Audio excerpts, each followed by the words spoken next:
Good morning. Welcome to the channel. I need to clean these. But anyway, I just wanted you to listen to this this show that I listened to, and you might gain something. Just take a listen. Hopefully you can hear it.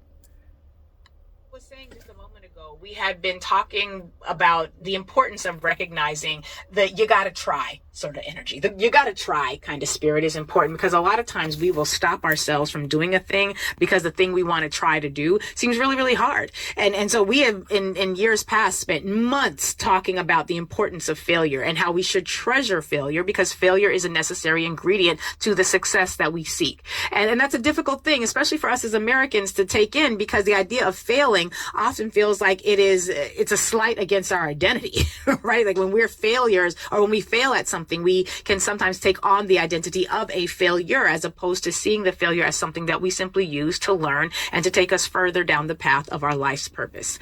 And as we're talking about the idea that you can try and fail, or you can try and succeed, there's often this concept that trying and failing is the biggest, most there's a fear that comes with the try and fail understanding. A lot of us would rather not try at all unless we believe that everything we're going to try, we have done everything we can to make it perfect. And I get it, because I'm also talking to myself. But there's this also notion that sometimes we can try so hard to make things so perfect that we never get the opportunity to actually launch the effort, right? We're trying to perfect this. We want to perfect that. And I can't launch it yet because this isn't just right. I can't launch it yet because this is just so. I can't launch it yet because I can't launch it yet. I can't launch it yet. And I can't launch it yet eventually becomes I can't launch. You went from I can't launch it yet until I do this, that, and the other. And you say that so often that you get to the I can't launch yet. And then it's just I can't launch. I can't do the thing. And so I wanted you all to take a listen to Zevin Clark. I don't know Zevin Clark. I don't follow Zevin Clark, but y'all know my algorithms. But they posted this video where they are responding to this older gentleman who starts out by saying, hey, friendly reminder, if you tried and failed, congratulations. Basically, like, good for you. And then Zevin comes in and picks it up with a stitch that basically helps us to understand one way of understanding the difference between a phrase like, oh, well, I can't launch, and the difference between that and what if I launched anyway. So the difference between the, oh, well, I can't energy and, oh, well, is very different than what if I did energy. Even in the way you say it, oh, well, your body is like a shoulders up and shrug down to what if, where your voice even can anticipate that there's a different possible outcome here. Take a listen to Zevin Clark. He said it way better than I could, but this is just one way of understanding the difference between, oh, well, and what if. Let's hear it. Check this out. Friendly reminder, if you try and fail, congratulations. Most people don't even try. And this is exactly why oh well will always be greater than what if. Oh well means you finally got an answer to that question, while what if means fear just kept you trapped inside of the question itself. I heard someone say the richest place on earth is the graveyard, and I have not stopped thinking about it. And it's not because of the money buried there, but because of the books that were never written, the businesses that were never started, the songs that were never released, the apologies never spoken, and the gifts that died with the people carrying them.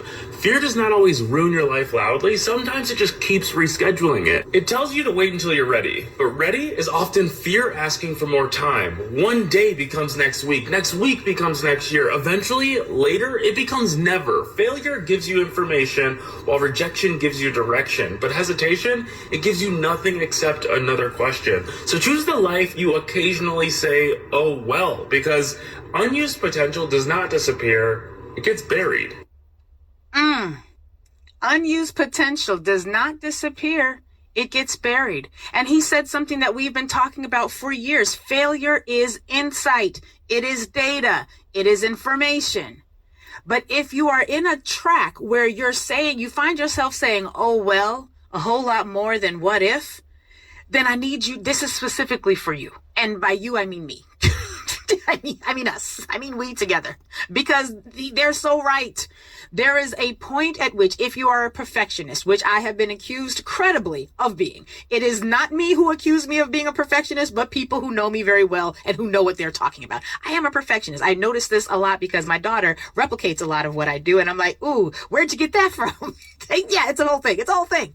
But the idea that where he talks about how the graveyard, and we've heard that phrase before, the graveyard is one of the wealthiest places in the world because of all the potential that ends up buried there.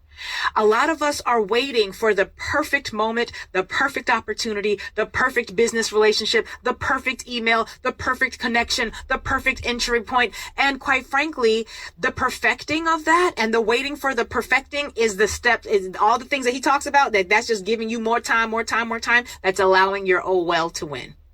It's never going to be perfect, ever. I promise you, as a lifelong perfectionist, I guarantee you it ain't never going to be perfect.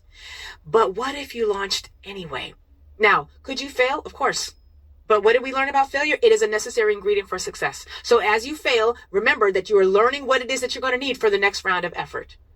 And if you decide that the what if ends up, what if I fail, you got to remember to ask yourself the other question, what if you succeed? Because we've learned before in our moments of gratitude that a lot of times when those of us who are pessimistically programmed, when we're constantly asking the what if it rains, what if I fall, what if I don't, what if it can't, you got to do the work of asking the opposite energy question. What if the sun is shining? What if I fly? What if I succeed? A lot of us we do the half, we do the cons, we don't do the pros. So let us lean into the what if of possibility. Let us lean into the what if of hope. Let us lean into the what if of we got to do it anyway because ain't nobody coming to save us. Whatever it is that's going to make your what if be louder for you than the oh well, lean into that. As you're going to see in our conversations today, we are going to have a lot of opportunity. A lot of people telling us that we should have stayed in oh well. A lot of people telling us that failure was baked in and that we should have known from that understanding not to try at all. They're wrong. They're wrong. Lean into the what if. Allow your what if and the potential of possibility to be louder in your voice than the oh well of future regrets that you are planting right now by refusing to move forward in the awesomeness that you are. My friends, I don't really know today what it is that's going to give you a sense of joy, a sense of gratitude, or a sense of appreciation. But I do hope that whatever it is that you hold on to it, that you cherish and nourish it, and most importantly, that you sprinkle as much of the juicy goodness of it as you possibly can into the lives of others. Because my Lord, when you look around this world, you realize how many of us need just a bit of love, just a bit of joy, a smile, a courtesy, a gratitude, a kindness poured into our heart. And I believe that this audience has had enough poured into it that it has the capacity to pour into the hearts of others. And that, my friends, is today's moment of gratitude. Okay. I didn't have much to say. I think the first video this round talked about that. I'm not sure, but anyway. With that being said, I thought I'd share some of the love with you, and I'm gonna share a little bit of the peace with you, and then it's time for me to go to work. So have a good day.